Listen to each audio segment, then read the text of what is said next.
In King Arthur's court there was a strong, lecherous knight bachelor. One morn, as he was wandering down near the river on his trusty steed, he was completely alone, and he spotted a virgin damsel. Overcome by lust, he threw himself at the maiden and defiled her. There was an outright uproar throughout the kingdom. King Arthur left him in the hands of Guinevere. She would be the one to choose his fate. Guinevere told the knight that he would be spared if he could tell the kingdom what it is that women most desire.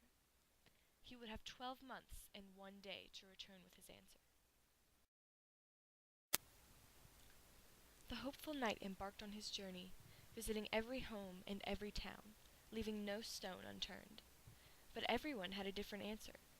Some believed a place in society was a woman's greatest desire. Others concluded that money or fancy clothing was the answer. When the day came that he had to turn back, the knight's spirit was broken and his hopes were crushed. He rode into a forest in which he saw 24 dancing ladies. Suddenly, they all merged into one, an old hag. The knight offered the woman a hefty sum in return for the answer he sought.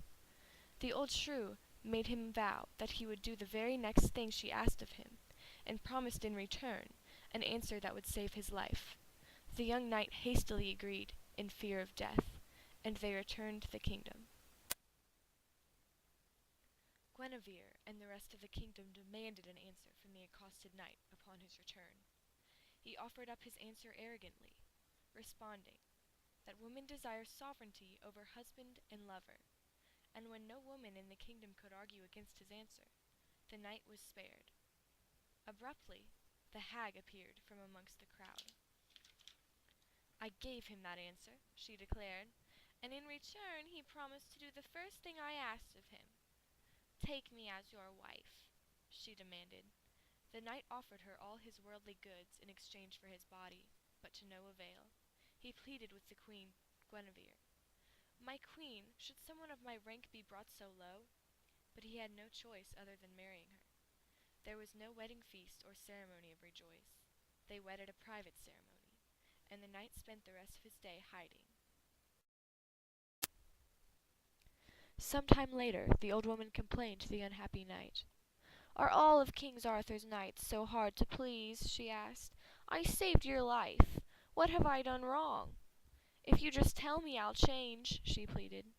To this he replied, with spite, "Change? You're so hideous, so old, so common." So the old woman gave the knight a choice: plain and old, but completely faithful, or young and beautiful, but adulterine. This decision deeply troubled the cavalier, and he cried out in frustration, "Whatever you want pleases me. You have the upper hand." "Wonderful," cackled the hag.